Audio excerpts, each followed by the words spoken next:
The miraculous no exit wound. What's up with that? At 12:22 and 38 seconds, less than a minute before Charlie Kirk was shot, his official TikTok account posted this video of him opening the event. Get comfortable.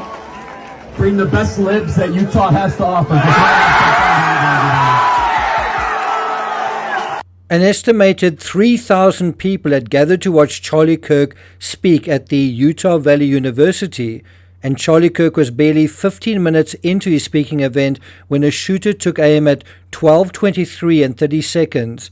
With a single bullet, 31-year-old Charlie Kirk was struck down by a sniper using a high-powered weapon, struck down in his prime, and yet one of the most bizarre aspects was the ballistics, because the bullet ought to have exited the other side, but it didn't. I got nightmares in my head, I fear thoughts build up until I can't feel. My mind fills up into a creature, and it haunts me somewhere much deeper. I got nightmares in my head, I fear. Hello and welcome to True Crime Rocket Science. In this analysis, I want to ask and answer three serious questions which potentially raise three serious problems. Number one, why didn't a high-powered round exit Kirk's body? Two, the type of weapon allegedly used doesn't make sense. And three, one shot means it had to have been a professional sniper. But before we get to that, if you haven't subscribed to the channel, please do. Thank you so much to Oopsie for your very flattering comment. She wrote, "You are the David Attenborough of true crime. Good show and message." Thanks a lot for that. Then SMJIL writes, "Not only are you the most authentic in true crime, I've watched your content for years, but also a passionate advocate for the victims. Not many channels do both well. Thank you." Thanks very much for that comment. I think that's in reference to my video on Amanda Knox and the interview she did with Gwyneth Paltrow. And then there's also this third comment from SB Tech Diff.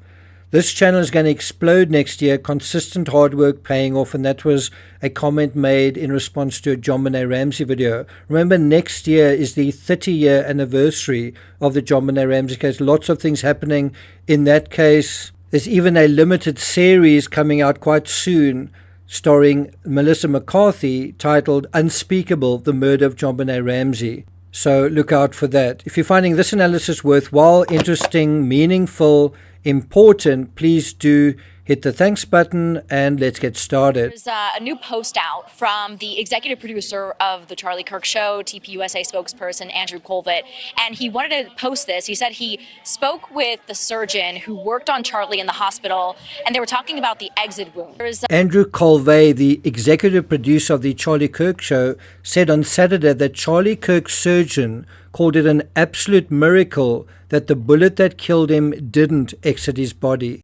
Colvett was saying that there was no exit wound. We are still waiting to confirm this with the hospital, but he said he spoke with a surgeon who worked on Charlie. He said the bullet absolutely should have gone through, but it didn't go through. Charlie's body stopped it. He said, quote, "It was an absolute miracle that someone else didn't get killed." He went on to post that his bone was so healthy and the density was so impressive that he's like the man of steel.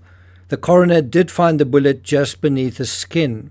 Now, if it had gone through and through, he said, it would almost certainly have hit a wall of people, dozens standing behind him when he was shot. At least that is how Fox News framed the story. There you have it, dozens of people were standing behind him when he was shot. And if you look at this image, it does appear, I mean, there were 3,000 people there. The chance of somebody else getting injured seemed, the odds were very, very much against only Charlie Kirk being injured in that situation.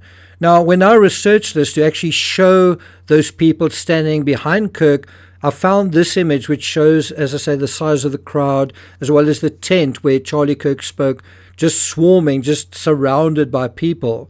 What surprised me, though, was that, again, I didn't expect this, and it just shows how having an inquiring mind, being curious, asking questions, where that can lead you.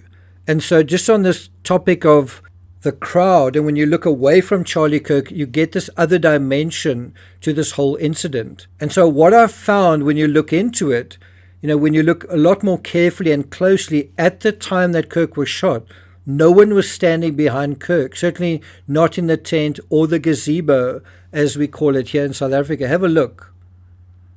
I'm not sure if anyone was behind the flimsy sheeting of the tent either.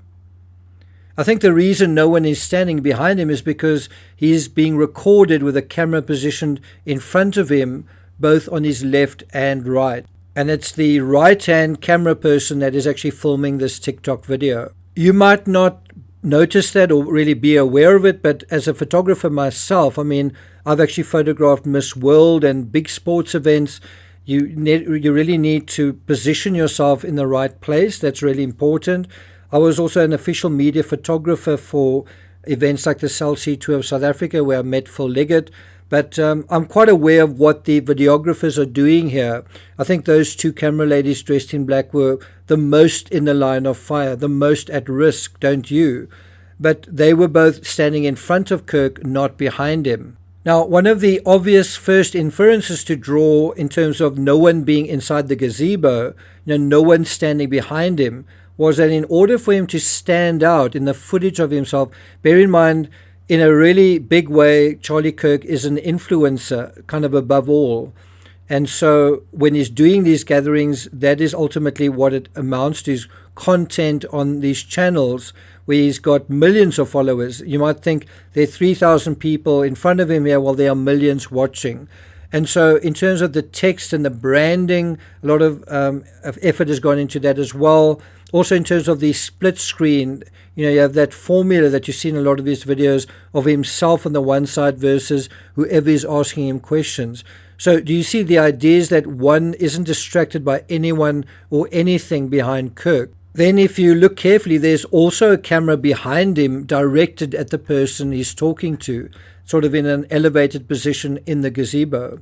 Kirk's security team probably wouldn't want anyone lurking behind him either, for security reasons.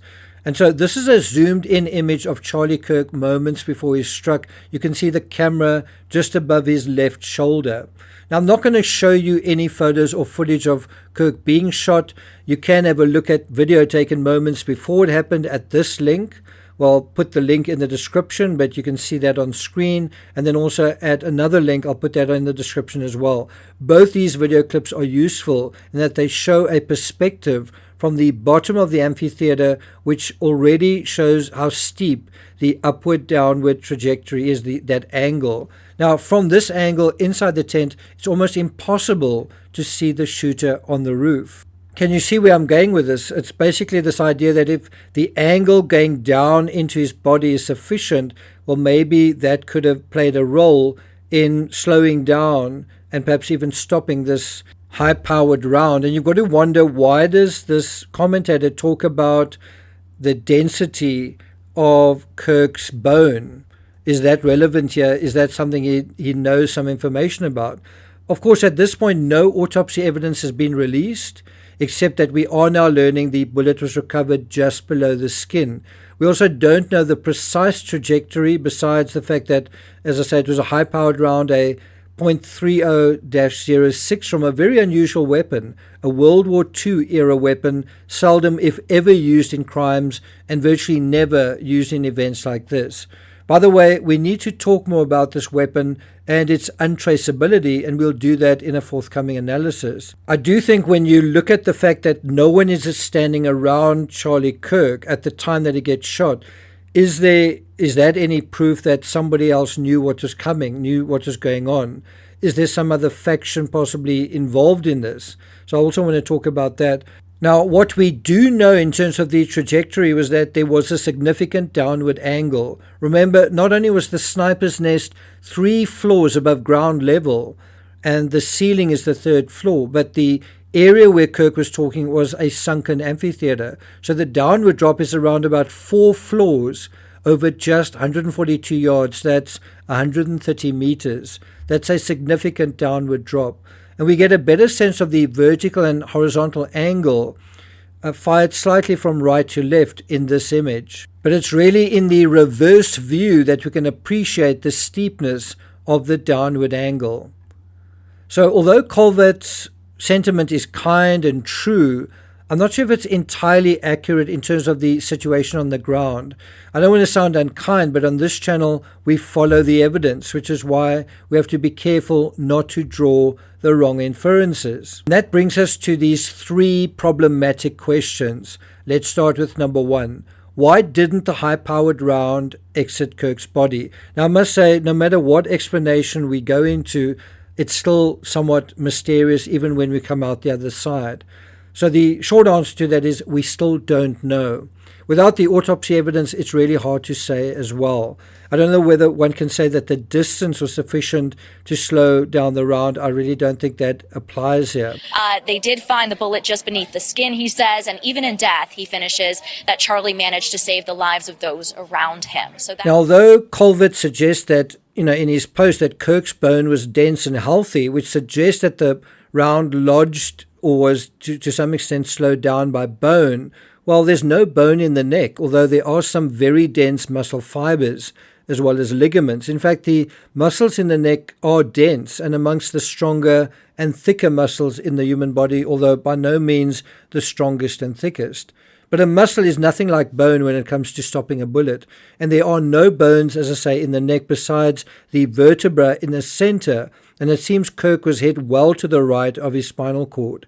It may also be that he wasn't struck so much in the neck but in the upper chest, but also above the line of his white shirt. I'm not going to show any of that footage, just take my word for it. But it is hard to say without the autopsy report in hand that the steep downward angle may be the reason that the bullet remained lodged in the body.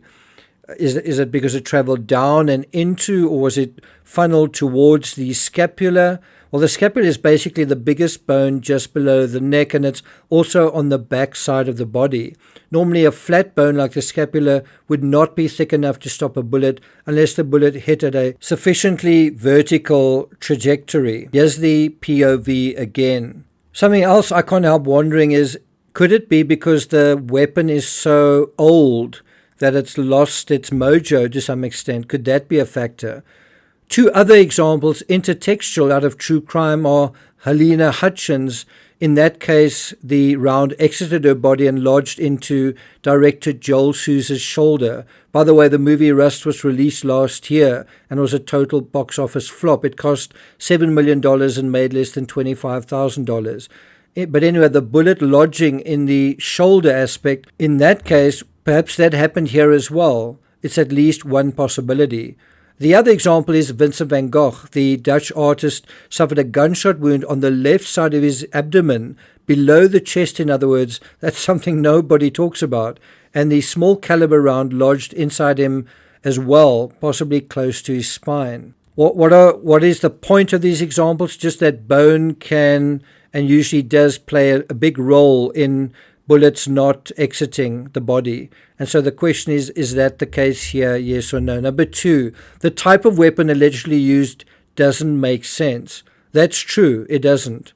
When last was a bolt-action gun used in any crime, let alone a mass shooting or an assassination? And it does look like the shooter meant to fire additional rounds. Why else did he engrave additional messages on them? I think he expected to shoot more than once.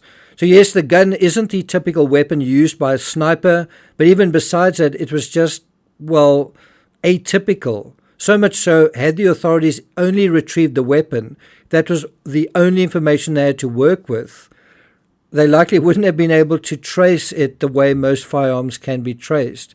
According to NBC, the federal agents seeking to trace the weapon faced a daunting task. It was a decades-old German-made rifle built for use by the military in both world wars. Incredible, isn't it? According to multiple law enforcement sources familiar with the investigation. So old, in fact, that it may have been brought into the US even before laws were enacted in the 1960s, requiring guns to be affixed with serial numbers or other marks to enable tracing. Which is why the shooter's statement that it is his grandfather's gun is not only accurate but highly incriminating. Number three, it had to have been a professional sniper. Only a trained sniper could have made that shot. Have you heard people saying that? Do you agree? Well, I don't. And according to AZ Central, quote, It was a simple shot, said Charles Stevenson, a former FBI SWAT firearms instructor. Well, who would know better than an expert like that? A novice would know how to make that shot. Stevenson is president of the Orion Group, a security consulting firm in Overland Park, Kansas, and he's testified as an expert witness in firearms cases. He dismisses notions that it would have taken a highly trained sniper to kill Kirk. Well, we know that the alleged sniper here did have some firearms training, and I can tell you I have had military training. I'm not a big gun nut, but I've had some weapons training, including with automatic weapons. I don't think it was a terribly good shot, though, and I don't think the shooter actually hit his intended target where he aimed to hit it. And I'm not the only one who thinks this. According to AZ Central, Stevenson noted conspiracies about the shooting already going viral, such as saying, I heard today on the radio where someone was saying they shot him in the throat to keep him from talking. In other words, to silence him. Well, he said the shooter was probably aiming for his head and hit him in the neck. So the three big problems regarding this case, do you still think they are? Do you still think they are three serious big problems? Or have you changed your perspective at all after learning more, hopefully being curious and seeing that there are some reasonable explanations out there with relatively simple answers for the apparently mysterious questions raised during this case? I do still think it is something that is very strange, the fact that this high-powered round didn't exit the body. I'd be interested to know exactly what the scientific explanation is for that. Well, I'm not going to take it further than that. Please do take care of yourselves. Thank you for listening, and I'll see you guys next time.